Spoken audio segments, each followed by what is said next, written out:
Hi, my name is David Francis. I'm here to show you my recipe for choriqueso. It's chorizo in cheese.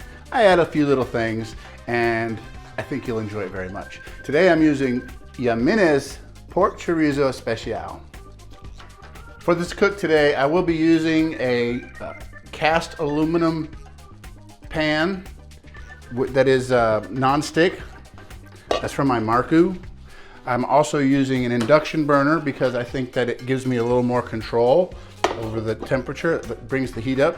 What I like to do with bulk chorizo is I like to put it in a cold pan and turn it on pretty hot to kind of get some browning on the outside without drying out the entire piece of pork or pork sausage. So I'm going to kind of show you how I do that real quick right now. Okay, as you can see, it's all I did about half of it because I want to save some for breakfast burritos.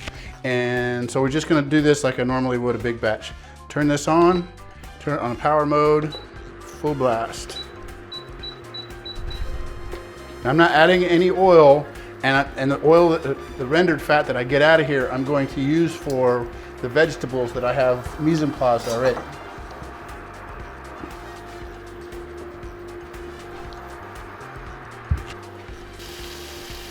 That's at 1800 watts. I'm going to turn it down to 15.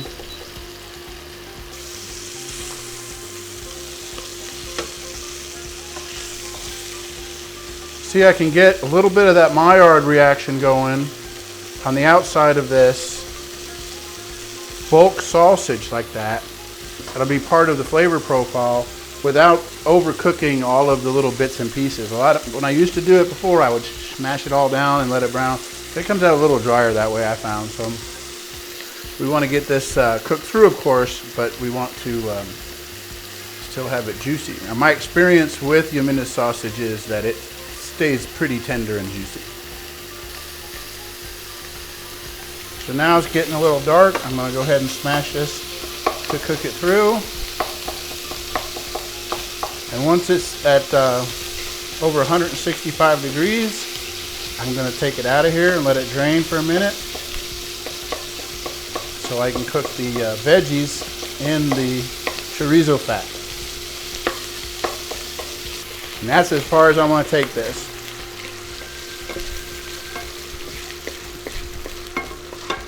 So now what I'll do is I'll turn that off, let this drain for a few minutes because I want to reserve as much of that wonderful tasting rendered pork fat down here for my mirepoix, or I mean for my vegetables that are going to go in here.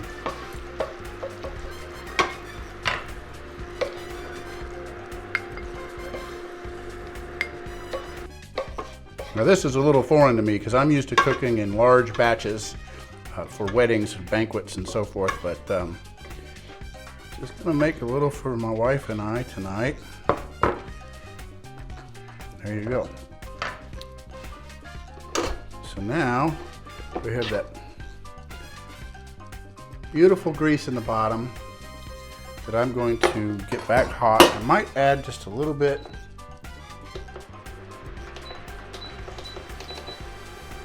of smoked lard to this to kind of stretch it a little.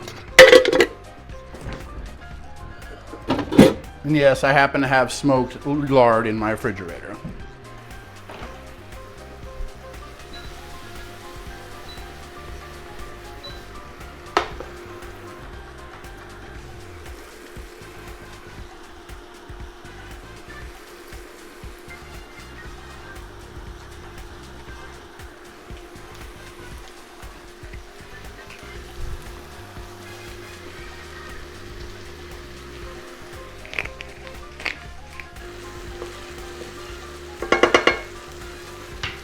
Secret weapon. Now this sausage is flavorful, but not too flavorful. It's got the right balance of salt and seasonings, and it leaves some room if you want to amend it a little. You want to make it a little spicy or there's room to do that. What I'm putting in here now is called Tajín, and it's got some chili in it, but it's also got some lime in it. So I got these veggies about where I want them. They're cooked, but they're not soggy. They're gonna give a little bit of crunch in the dip. So here's where we add back our chorizo, which is amazing. Oh, it's so good. Some of that grease. And the requisite Oaxaca cheese. Apparently, from my extensive research at HEB, choriqueso cannot be made without Oaxaca cheese. So I got Hill Country Fair Oaxaca cheese already grated, and in there goes about a little less than a pound. And all I'm going to do is let this melt and turn it off. You don't want to cook it too hard, too long, or too fast, because the oil will separate from the milk solids and you will break the cheese and you'll have a greasy mess.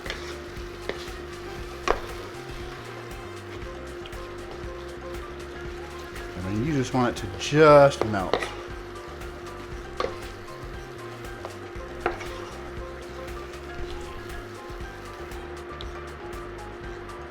That's chili queso. Choriqueso. And here we have my version of choriqueso. It's cheesy, it's flavorful, it's got that beautiful Jimenez Chorizo sausage in it. Oh, there's nothing wrong with that. It's the perfect consistency to put on a tortilla like this.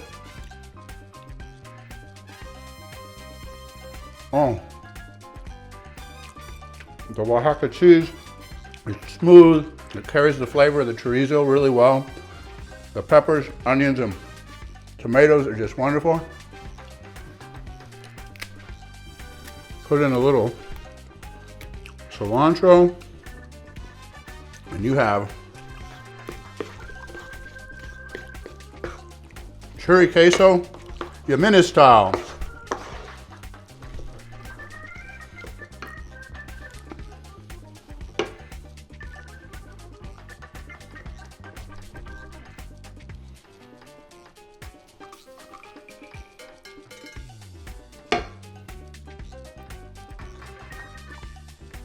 Oh my God. Jimenez Chorizo. I like it. I think you will too. We have our choriqueso made, and I want to do something special. I'm not just want to stop at dip. I want to do something with it. So I'm going to make chili relleno. And chili relleno is something that I've made many, many times in Tucson, and I'm glad to finally be making it here in San Antonio. I have some tricks, and one of them is how you get the skin off. Typically, you would wash it, dry it, put it in over a burner. I don't have a burner, I have a stove. Or you put it in the broiler. And the broiler, it tends to overcook it just a little too much. So what I do is I get a blowtorch, a big blowtorch. And I use this outside on the grill, and it takes seconds, and it's charred right away, and it doesn't cook the flesh of the chili so much, so it gets all soggy and it breaks too easy. So this way, okay, I take it, and you'll see I char it up real fast, and then I put it in a Ziploc bag, seal it up, and just let it cool off. And then after that, I'll show you.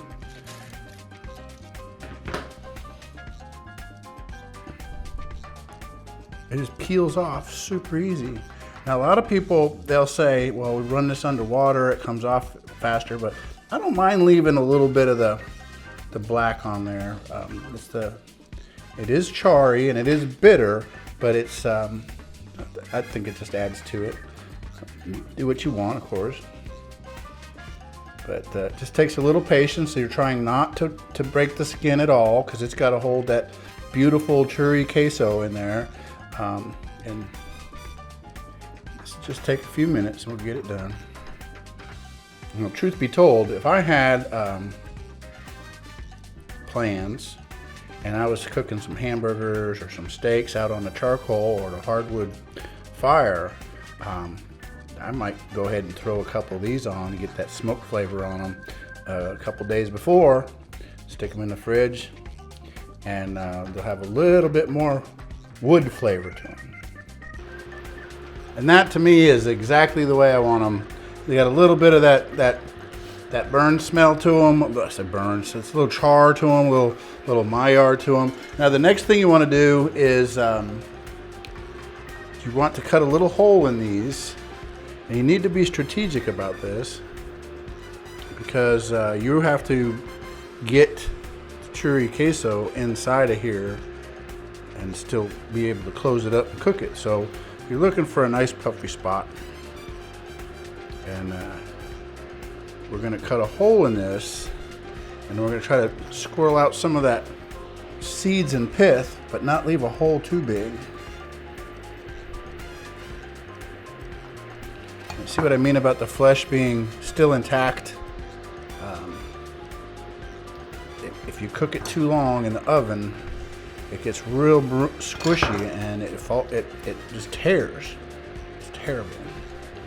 So I just take this and scrape it on the inside a little bit. Again, these are Anaheim peppers. A lot of people use hatch peppers. They're green chilies, and they're not very hot. So it's not as important to get the seeds and the pith out of here as it is on, say, a hotter chili. But to each his own. Some people will even wash it out with water to make sure they get it all out of there. I don't worry too much about it. It's a couple of seeds never hurt nobody. And there you go. That's as much trouble as I'm putting into that. Okay, so now we have the chili peppers, green chilies. They've been blistered and skinned. We made our Jimenez Chorizo queso dip, and now we're going to stick the dip into the chili pepper. I've been keeping this warm. That's that sound you've been hearing. But this is the queso that we made just a minute ago. And we're going to take our chili, just like this.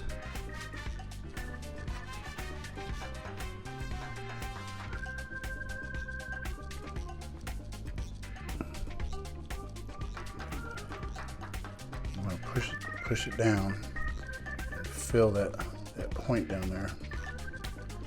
And just keep doing that until it's all the way full. Okay, so that looks full, right? That looks completely full, ready to go. No. Give it a little stuff.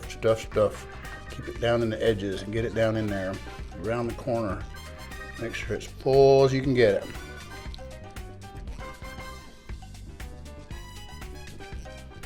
Then we'll push these little sides together. And let that set up just a little bit over here on paper towel while we do the other one. Yeah, this way. And there you go. We have two beautiful green chilies filled with wonderful choriqueso cheese. I'm gonna get things cleaned up, then we're going to make the batter and deep fry these babies. Okay, so we've got the chilies full, we got the queso made, and all we need to do is make the batter for the chilies to go in the oil. So we got some good oil from HEB, and I got 3 eggs that have been separated, and I'm gonna make egg whites. This should take about 5 minutes.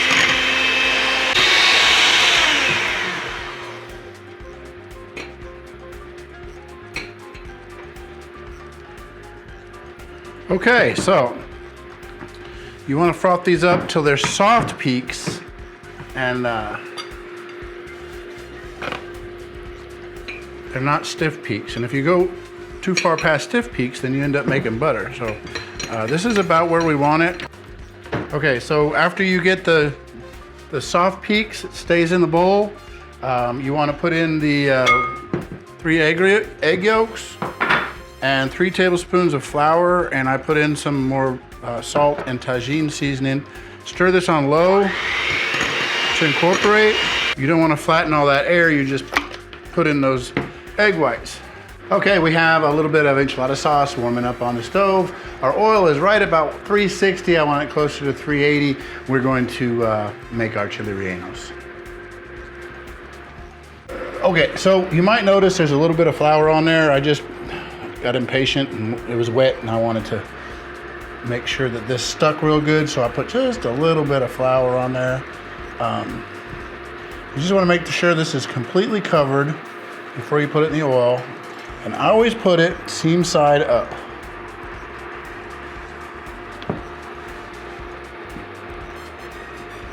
And there you go, just like that. Let it drip just a little. And then always put it in away from you. Now, because the chorizo is already fully cooked, the cheese is already warmed up, everything's cooked. We're just getting a nice brown on this, so we don't have to let it cook through like you would a chicken. This is already done, and we're just waiting for it to turn pretty.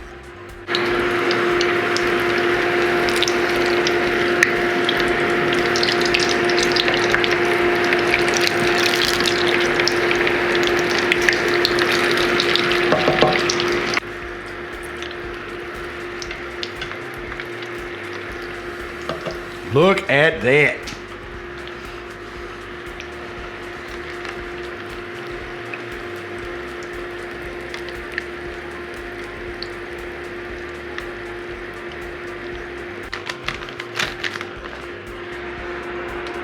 Look at that. Absolutely perfect. A little thin on some of the spots, but it's just puffy, golden. It's a little bit of a project, of course. You know, anything worthwhile is difficult. But this is exactly what I had in mind. This is that beautiful chorizo in the Oaxaca cheese with the tomatoes, onions, and peppers. And then it by itself, the choriqueso is great. But then we took it, put it inside some Anaheim chilies. We fried them up. We put some red sauce and made a beautiful chili relleno down there.